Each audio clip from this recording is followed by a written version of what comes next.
And now we welcome Brent Sadler, Senior Fellow at the Heritage Foundation Center for National Defense. Good to have you on the program. Always a pleasure. Thank you for having me back.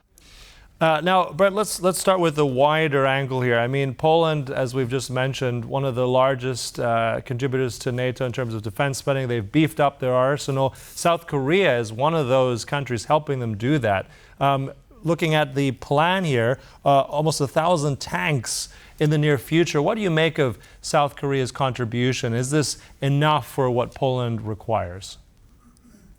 Well, absolutely. Stepping back, there was President Putin was just in Pyongyang, North Korea, the arch enemy of South Korea, and had made pledges to support each other. Of course, North Korea has been supporting Putin's war in Ukraine, a war in which Poland has been a very staunch supporter of Ukraine's resistance and provision of munitions and equipment, which is well known.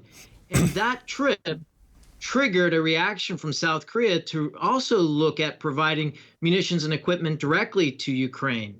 But I think if you kind of look at the longer history of things and move back just from the geostrategic events of the last few days, it's also clear that South Korea has been trying for some time to get into the global defense marketplace. And Poland is not the only customer that they are selling, and increasingly successfully selling fighters as well as tanks. But again, I think in world events, it makes it a very natural partner for NATO countries, and in particular Poland, in beefing up very rapidly defenses, and also perhaps in concert getting that same capability into Ukraine to put the war to an end there. Right, and I don't think we can talk about the global defense marketplace without mentioning United States. So do you see any future procurement on part of Poland from the US? Any systems or perhaps something to do with the aerial defenses? Well, that is, I think, a very key one that we keep running into production issues with the Patriot batteries. I think that is front of many people's minds here in DC. There's also THAAD batteries, which are for a much longer range, higher altitude type threat. But of course, the Patriot batteries are what are in high demand in Ukraine. I think that is probably the obvious one. I don't think, unfortunately, there's going to be much change from the United States given the industrial limitations, but also the sharpening tensions in Asia, which is really making it very clear to many political leaders here in Washington, D.C., that threat number one is China, and there is no more time to delay in preparing and bolstering defenses. So having partners like South Korea join in and also help as being a perhaps reliable arms supplier in the future to Europe, I think is a good change. It's bringing the Western countries together that span from the Pacific as well to Europe. Now, Brent, I want to come back on that question for South Korea. I mean, this is top-level stuff. This is the K9 self-propelled howitzers. We're looking at orders for the K2 tanks. We're looking at also the FA-50 combat trainer aircraft. I mean, the list goes on. I believe also the Chunmoo rocket artillery units. But looking at its interoperability, I mean, yes, the South Koreans are at the highest level, but looking at then getting these up to par to NATO standard, are there difficulties with this? I mean, also looking at servicing these kind of units and this artillery and what have you, does that become a liability for Poland or other European powers that might be purchasing anything from South Korea? It absolutely will be an issue. I think the decision being made by the Polish armed forces to procure weapons from South Korea probably considered that and weighed the consequences of that. But I think in time, if these deals hold and they are sustained in the long term, and I think if we watch the trends of NATO getting closer to countries like Japan and South Korea, that those standards might also start to be more thoroughly embraced by our allies in Tokyo and Seoul. And so I think it's a natural progression given the nature of the world today that we'll start to see an increasing interoperability. But those systems that you listed, I don't see necessarily an issue with the immediacy of their interoperability. Right, and I wanted to ask you specifically about the FA-50 fighter jet, because Poland has bought these, I guess, because they were readily available, and now they are not really being used, right? So my question is that, I mean, was this a good purchase, and shall we continue down that road? Well, I think the proof's going to be in the pudding, so to speak, and that is we'll see how they are actually used and how they fare in a European theater and context, because there's a training aspect, there is a sustainment and maintenance train that also follows behind these aircraft.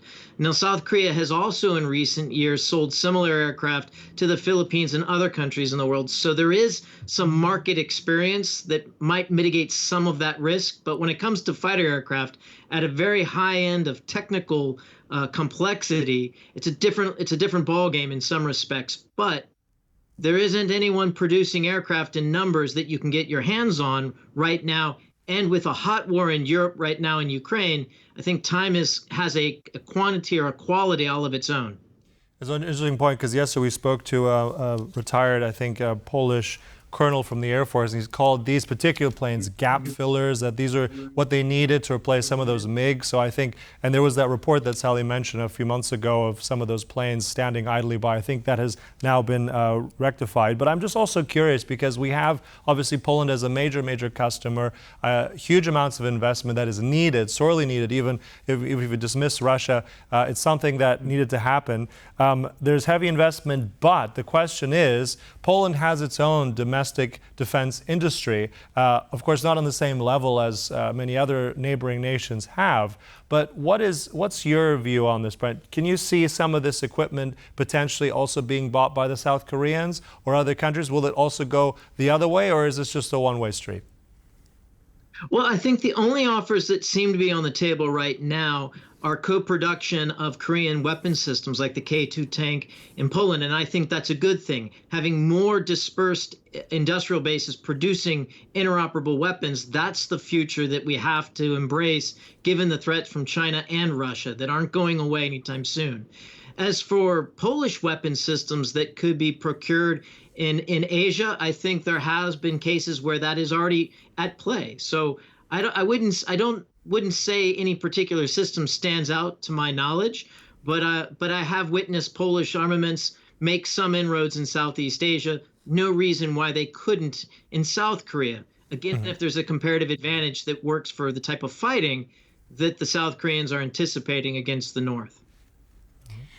Right, sir. And let me ask you about the U.S. One more time, because, of course, the production of military stuff has increased in the country. And some are saying it's not really a success of Biden's administration, because it sort of shows how anxious and insecure some of the countries which are trying to purchase this equipment are. So what is your take on this? Well, there certainly is a geopolitical or diplomatic failure of the Biden administration. But set that aside, and I think partisanship or politics aside, there's a long-standing problem with the U.S. defense industrial base. It can't produce at scale in a very quick manner, and I think all NATO countries are seeing this. The wake-up call was Putin's second invasion of Ukraine in February of 22, and we're still fixing that. So I look at it as an industrial failure more so than a political or geostrategic policy failure of the Biden administration.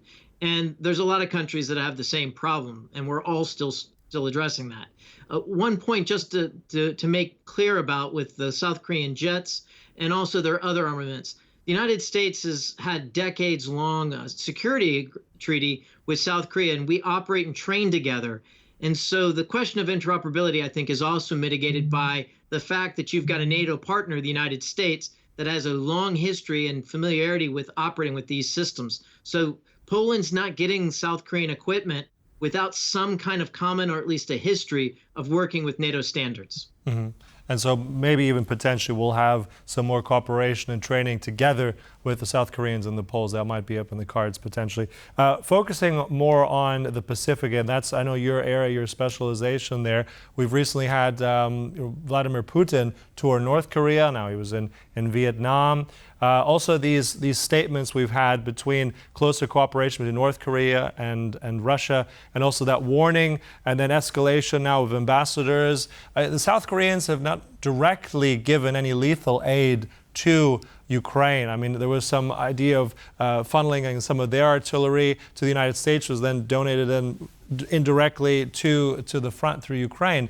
Do you see now potentially that has changed, that we might in the near future see South Korea directly deliver lethal aid to Ukraine? I think so. I think when Putin showed up in Pyongyang, his trip wasn't the trigger. It was a security agreement between the two and mutual support. That is actually what triggered, I think, and I think we're going to see some meaningful reaction on the part of South Korea because of that, because it's a direct threat to South Korea's existence and survival. Mm-hmm. Yeah, indeed. So, I mean, there's lots more to ask, but I think with that, we've traveled from the Pacific to Central Europe. We'll conclude it there. And of course, we'll know that there's investment in South Korean technology and on armaments level is a good thing for Poland, for the region, and for the world. We'll conclude it there. Brent Sadler, always a pleasure speaking to you. Thanks so much for your insights today. Thank you as well. And I guess now we're going to take a short break and we'll be right back with the latest news. Stay with us.